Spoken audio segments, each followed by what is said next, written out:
Hi, welcome to Flashback. This is the first part of our introduction to the best coming-of-age films.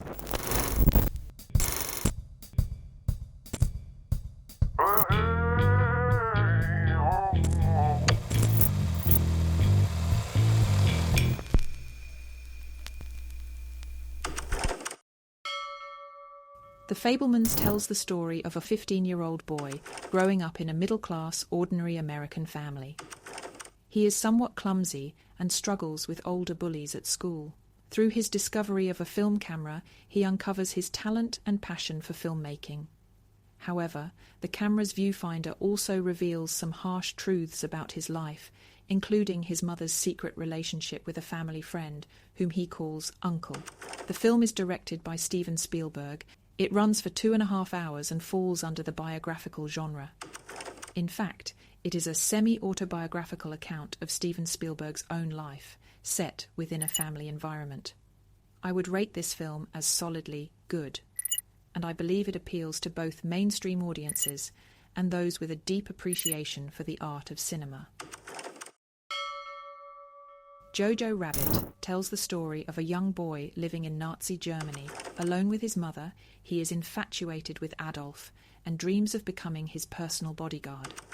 Influenced by societal pressures and his school's teachings, he adopts nationalist beliefs at a young age. However, his mother opposes both society's views and her son's ideals. She is secretly hiding a Jewish girl in their home. The film, directed by Taika Waititi, who also plays a role in it, stars Thomasin McKenzie, Sam Rockwell, and Scarlett Johansson. It has a runtime of 1 hour and 45 minutes and is a family comedy drama with war elements, making it an easy yet meaningful watch. I would give this film a strong rating as it appeals to both mainstream viewers and those with more refined tastes. The next film is set in the 1990s, often referred to as the 90s. The story follows a boy named Stephen, about 12 or 13 years old, who lives in Los Angeles with his mother and older brother. Stephen has a passion for skateboarding and befriends a group of local kids who hang out at a skateboard shop. He loves spending time with them, although the group is a bit older than he is, which naturally concerns his mother. Through these friendships, many interesting and sometimes challenging events unfold, giving the film its unique charm. The film is directed by Jonah Hill, who is better known as an actor. One of the composers for the film is Trent Reznor, the lead vocalist of 9 Inch Nails. The film has a runtime of 1 hour and 25 minutes. While there are a few kissing scenes, they are appropriate within the family setting. I would rate this film highly, and I believe it appeals to both casual viewers and those with more discerning tastes. Beautiful Boy tells the story of a teenager named Nick, whose father is a writer for the New York Times. His parents are divorced, and his father has remarried, so Nick lives with his father most of the time. However, Nick becomes estranged from his family and falls into drug addiction. The central issue of the film is Nick's struggle with addiction and the strained relationship with his father, as they cannot establish a healthy connection that might help Nick understand why he should quit drugs. Nick is very young to be using such a large amount of drugs, and he becomes physically and emotionally exhausted by his addiction. Beyond Nick's personal battle, the film also highlights his turbulent relationship with his father. The film is directed by Felix van Groningen. Steve Carell plays the role of the father, and Timothée Chalamet portrays Nick. The film has a runtime of about 2 hours and is based on a true story, making it biographical in nature. The story comes from Beautiful Boy, a memoir by David Sheff, a real writer for the New York Times, who documented his experience as Nick's father. While the film can be viewed in a family setting, I would rate it as average in quality. It is more of a mainstream film. Hadewijch tells the story of a young teenage girl sent by her wealthy family to a convent to serve as a nun. Although she holds strict religious beliefs, she struggles to tolerate the rules of the convent due to personal conflicts with its teachings. Eventually, she is sent back home, where she meets a boy her age who is Muslim.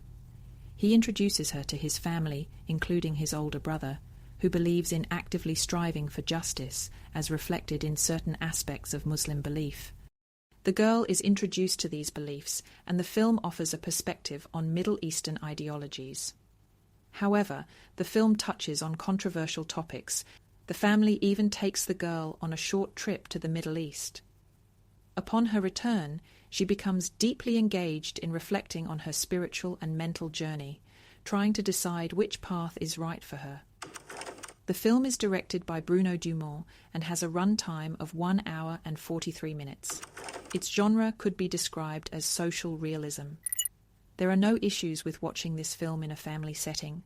I would give it an average rating, and its target audience seems specific, primarily those interested in French language and culture. A father returns home after 12 years, transforming the concept of fatherhood from an abstract idea into reality. His 2 sons, who have never met him, struggle with questions about this mysterious figure who has suddenly reappeared. Who is he? Why did he leave 12 years ago? Where has he been, and what has he been doing all this time? They receive no answers to these questions. The father takes his sons on a short trip.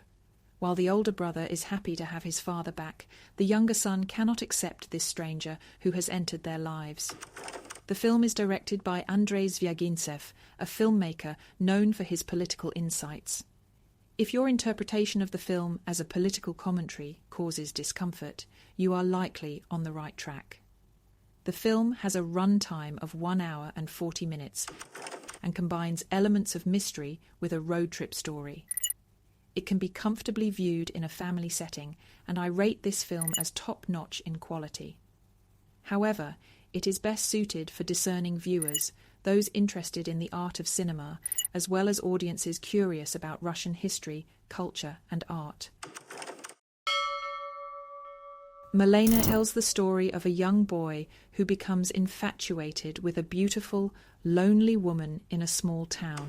The woman is waiting for her husband to return from the war, and as the boy indulges in fantasies about her, he also witnesses the various challenges she faces with the narrow-minded townspeople.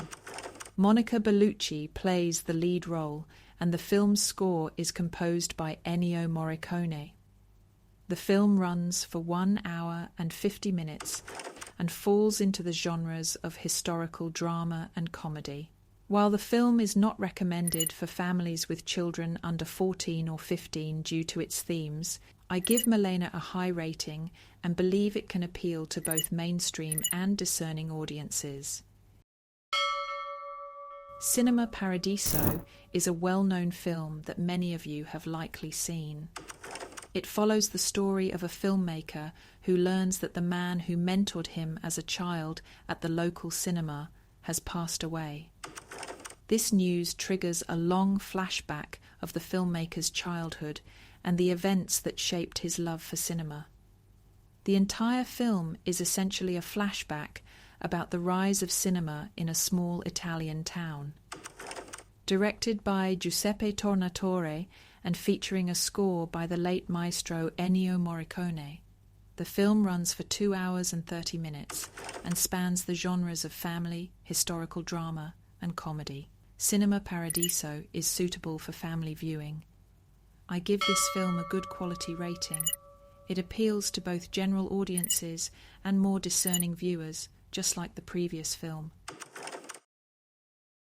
Stand By Me tells the story of 4 teenage boys who, in the midst of their daily mischief, secret smoking, and card games in their treehouse, overhear a rumour about a murder and a missing body in the small town of Castle Rock in the 1950s. They decide to embark on an exciting and thrilling adventure through the roads, mountains, and forests to find the body and become local heroes. Their journey takes them into the surrounding wilderness as they search for both the truth and a sense of adventure in their lives. The film is directed by Rob Reiner, with Kiefer Sutherland among the familiar faces, and John Cusack making a brief appearance. The movie has a runtime of 1 hour and 30 minutes and falls into the adventure genre, making it suitable for family viewing.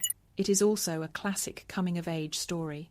I would rate this film as good, and I believe it appeals to both casual viewers and those with more discerning tastes who are looking for a solid, heartfelt film. The 400 Blows is a well-known story about a boy's escape. It follows a boy who runs away from both school and his family.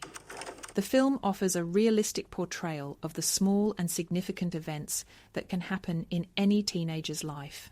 I believe most people can relate to some of the situations depicted in the movie, such as petty theft or witnessing a parent in a compromising situation, like seeing their mother kiss a stranger. Of course, not everyone finds themselves in a juvenile delinquency centre, which is what happens to the main character.